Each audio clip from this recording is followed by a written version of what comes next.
modalidade está relacionada ao procedimento. Tá? Imaginem a modalidade de licitação como o tipo de processo que você elege para entrar na justiça. Tá? Quando você vai entrar na justiça, você pode eleger determinado tipo de processo. Eleito esse processo, você está vinculado até o final dele a todos os procedimentos daquele processo. Tá? Em alguns casos, o próprio processo é específico ao caso. Né? Você não tem prerrogativa de escolher um tipo de processo ou outro. Aliás, essa é a regra, inclusive. Né? Mesma coisa em relação à licitação. O gestor ele pode, dentro de alguns casos, valorar qual modalidade de licitação ele vai usar. Olha, eu tenho uma licitação para fazer uma compra de serviços comuns de valor R$70 mil. Olha, ele pode fazer uma concorrência, uma tomada de preços, um convite ou um pregão. Ele está aberto a escolher a modalidade que for mais conveniente, desde que não seja na união, tá? A escolha da modalidade está relacionada, às vezes, com o valor, às vezes com o objeto, tá? E às vezes com a situação, ok? Então, por exemplo, em relação ao valor, costuma-se dizer que as modalidades, dependendo do valor, são concorrência, tomada de preços e convites. Eu vou ter que usar uma ou outra a depender do valor do objeto, certo? E sempre nessa sequência, tá? A concorrência engloba a tomada de preços, a tomada de preços engloba o convite. Dependendo do objeto, eu vou fazer ou um concurso, quando eu quero contratar um trabalho técnico ou científico, ou um pregão, quando eu vou contratar bens e serviços comuns. São modalidades definidas com base no objeto da licitação. E existe a possibilidade de ser definida com base na finalidade. Toda vez que eu quero alienar alguma coisa, eu uso leilão ou concorrência. Tá? Mas o leilão é uma modalidade de licitação definida com base na finalidade. Finalidade de alienar bens. Tá? Alienar não é vender, tá? Não são sinônimos. Alienar é transferir a posse. Em relação aos limites de preço, tá? O artigo 23 da Lei 8.666 estabeleceu limites de preço para convite, tomada de preços e concorrência. Em se tratando de obras ou serviços de engenharia, 150, 1.500.000. Abaixo de 150 posso usar qualquer uma das três. Até 1.500.000 posso usar concorrência ou tomada de preços. Acima de 1.500.000 eu só posso usar concorrência. Compras e serviços que não sejam de engenharia. Até R$80 mil eu posso usar as três. Até R$650 mil eu posso usar tomada de preços ou concorrência. Acima de R$650 mil eu só posso usar concorrência. A lei do consórcio público, lei 11.107, se não me engano, ela inseriu mais um parágrafo aqui nesse artigo 23. Ele falou o seguinte, olha, se for uma contratação, uma licitação feita por um consórcio público, esses limites aqui vão ser o dobro ou o triplo. Tá? Vão ser o dobro se esse consórcio público for formado por até 3 entes. E vai ser o triplo se for formado por mais de 3 entes. Então, você tem aqui, por exemplo, a União, aqui um município e aqui um Estado. E aqui outro município. E aqui o Distrito Federal. Ok? A lei criou a possibilidade desses entes aqui se reunirem e formar um consórcio. E esse consórcio vai ter personalidade jurídica própria, vai ser uma outra pessoa. Cria-se uma terceira pessoa. Pode ser entre município e município, desde que participe o Estado. Pode ter união e município, desde que participe o Estado. De Cuiabá e Várzea Grande, por exemplo, pode. Tá? Não pode, por exemplo, a União e Cuiabá. Para participar a União e Cuiabá, tem que ter o Estado do Mato Grosso envolvido. Ok?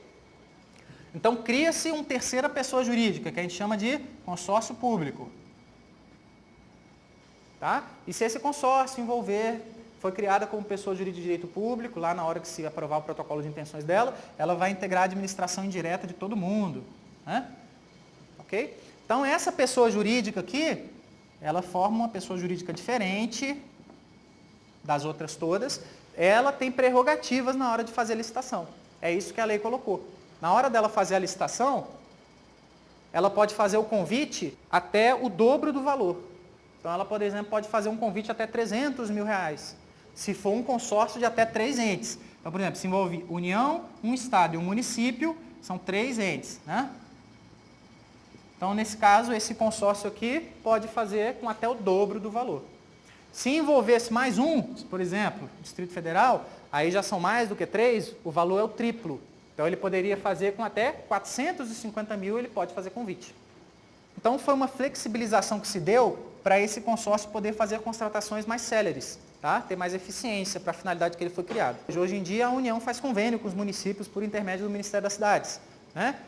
Achou-se muito mais efetivo, em vez de você fazer isso, eventualmente você criar uma terceira pessoa jurídica, alheia aos dois, né, que vai ter responsabilidades próprias, vai ter administração própria para cumprir aquilo que eles querem. Por exemplo, construir um canal, fazer uma barragem, alguma coisa dessa forma.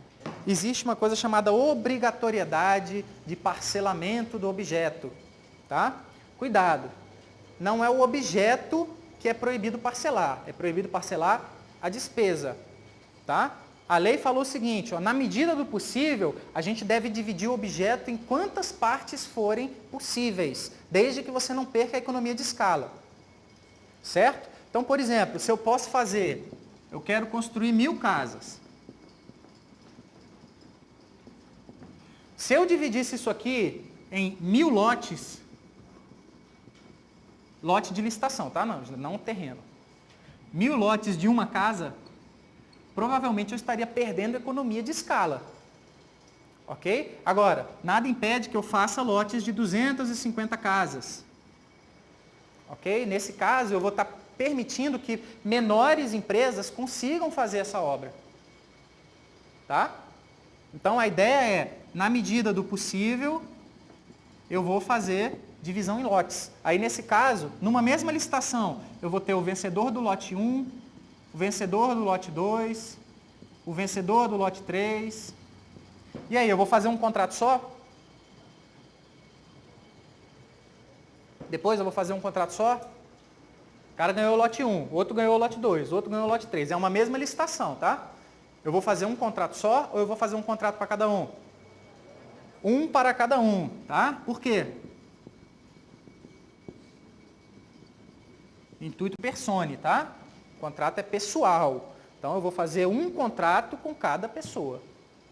Ok? Então, não está certo de que uma licitação só vai originar um contrato. Não necessariamente. Também não está certo que licitação obriga o contrato. Né? Isso eu já bati várias vezes. O fato do cara estar fazendo a licitação não obriga você a contratar depois. Tá? Agora, para cada lote, para cada vencedor de parte do objeto, eu tenho que fazer um contrato próprio. Tá? Então, a lei falou que, na medida do possível, eu devo tentar dividir o objeto, parcelar o objeto. Agora, uma obrigação que a lei colocou é, eu posso parcelar o objeto desde que eu mantenha a modalidade de licitação do todo. Tá? Então, por exemplo, se 1000 casas vão me custar 15 milhões de reais, significa o quê? Significa que cada casa vai custar em torno de 15 mil reais, não é isso? Conta assim eu ainda lembro fazer. Dividir por 1000, multiplicar por 1000, eu ainda lembro fazer. Então, você tem uma licitação com 1000 casas em que você orçou por 15 milhões de reais. Que modalidade de licitação você tem que usar? Uma concorrência. Ok? Pode usar um pregão? Pode usar um pregão? Pregão é bens e serviços comum. Tá? Não cabe para obra.